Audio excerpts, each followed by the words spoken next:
Kanalıma hoş geldiniz.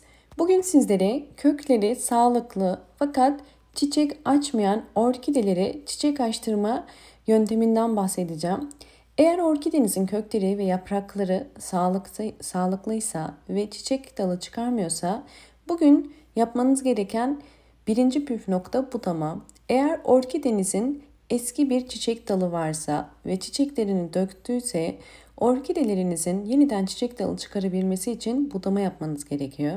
Elimdeki orkidenin bakın budama yaparken boş boğum ile dolu boğumlar arasından kesiyoruz. Yani boş boğumları kesiyoruz. Bunlar boş boğumlar, yani çiçek dalı çıkarıp döküldüğü boğumlar.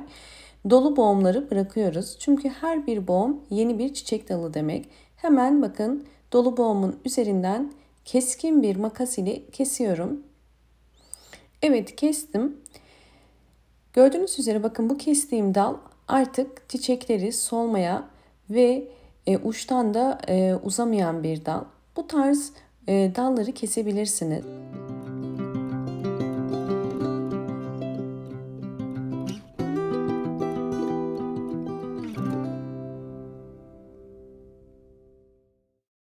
Kestiğiniz dalın ucunun kurumasını sağlamak için toz tarçın koyuyorum. Toz tarçın buradaki dalın sararmasını engeller. Bakın eğer ucunda bu şekilde küçücük bir tomurcuk varsa kesinlikle bekletmeyin dalı.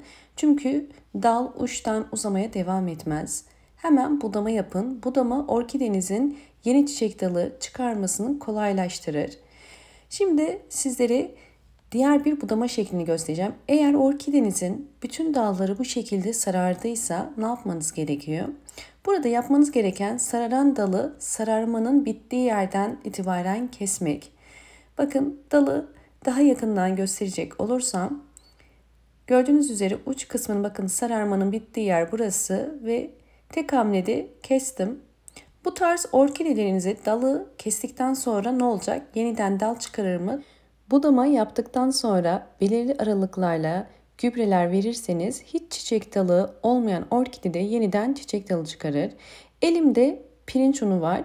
Bugün sizlere orkideleri yeniden çiçeklendirebilmek için pirinç unu kullanacağım. Bir yemek kaşığı kadar bakın bir kaseye koyuyorum. Sizler çiçek sayınıza göre bu ölçüyü ayarlayabilirsiniz. Üzerine alabildiği kadar sıcak su koyarak hazırlamış olduğumuz pirinç tozunu eriteceğiz içinde. Ve böylelikle bütün vitaminleri zaten suya geçecek. Yalnız soğuması için bekletmemiz gerekiyor. Soğuduktan sonra kullanacağız. Bunu hem sıcak suyla hem de soğuk suyla hazırlayabilirsiniz. Soğuk suyla da bakın ben 200 milimlik bir bardağa bir çay kaşığı kadar koydum ve şimdi soğuk su koyacağım. Soğuk su ile yaptığınız zaman bunu en az yarım saat bekletmeniz gerekiyor ki içerisinde iyice karışabilsin ve vitaminleri suya geçsin. Eğer sıcak su ile yapıyorsanız sadece soğumasını beklemeniz yeterlidir. Hemen bunları orkidelerimize verelim. Soğuyan pirinç suyunu püskürtme kabına koyacağım. Ve püskürtme kabına koyduktan sonra birinci yöntem olarak budadığımız orkidelerin boğum yerlerinden çiçek dalı çıkarabilmesi için bu şekilde sıkıyorum.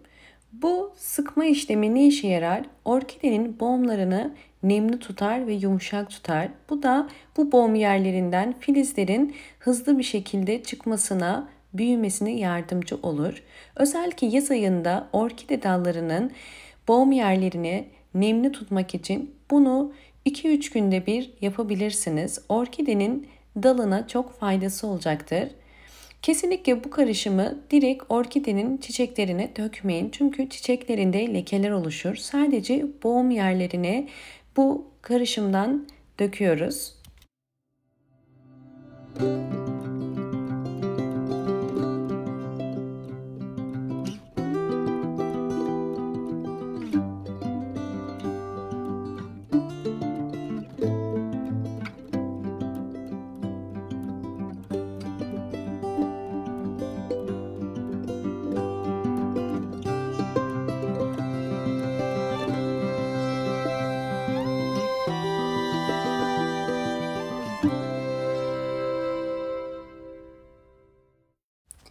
Evet, bu Suladığım orkidelerin son halini sizlerle aşamalarıyla birlikte gösteriyorum. Ve son hali gördüğünüz üzere bu orkidem şu anda bol çiçekli. Eğer doğru bir budama yaparsanız ve anlattığım püf noktalara dikkat ederseniz orkideleriniz boğum yerlerinden birden fazla çiçek dalı çıkarabilir. Ve böylelikle orkideniz yaz boyunca bol çiçekli olur. Sizlere var olan çiçek dallarını nasıl çiçeklendirebileceğimizden bahsettim. Şimdi ise ikinci yöntemimde orkidelerinizin eğer hiç çiçek dalı yoksa, hiç çiçek dalı olmayan orkideleri yeniden canlandırabilmek için nasıl bir gübre kullanmamız gerektiğini de şimdi sizlere tekrardan göstereceğim. İkinci yöntemimizde soğuyan suyu orkidelere nasıl vereceğiz?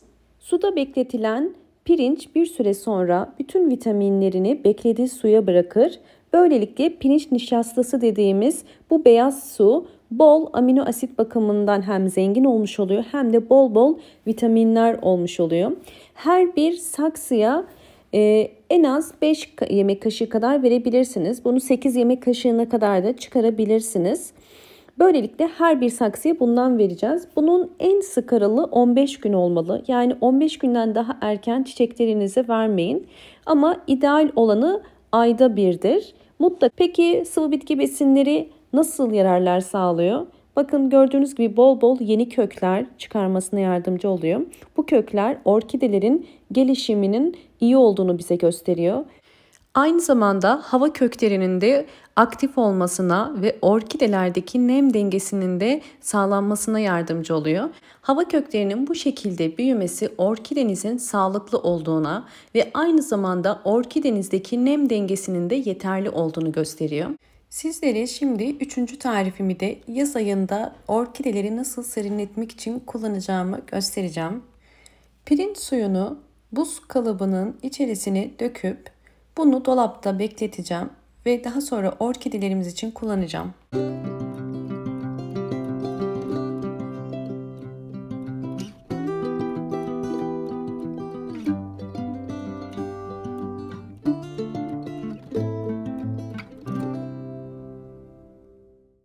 Evet, şu anda yaz ayında olduğumuz için gerçekten havalar çok sıcak. Özellikle çok sıcak bir ülkede ya da bir şehirde yaşıyorsanız orkideleriniz yazın maalesef yapraklarında yumuşamalar olabiliyor. Bunun için yapmanız gereken bakın bu şekilde vitamin suları hazırlamak, buzlu vitamin sularını ve bunları köklere değmeyecek şekilde orkide toprağın üzerine bakın sırasıyla yerleştirin.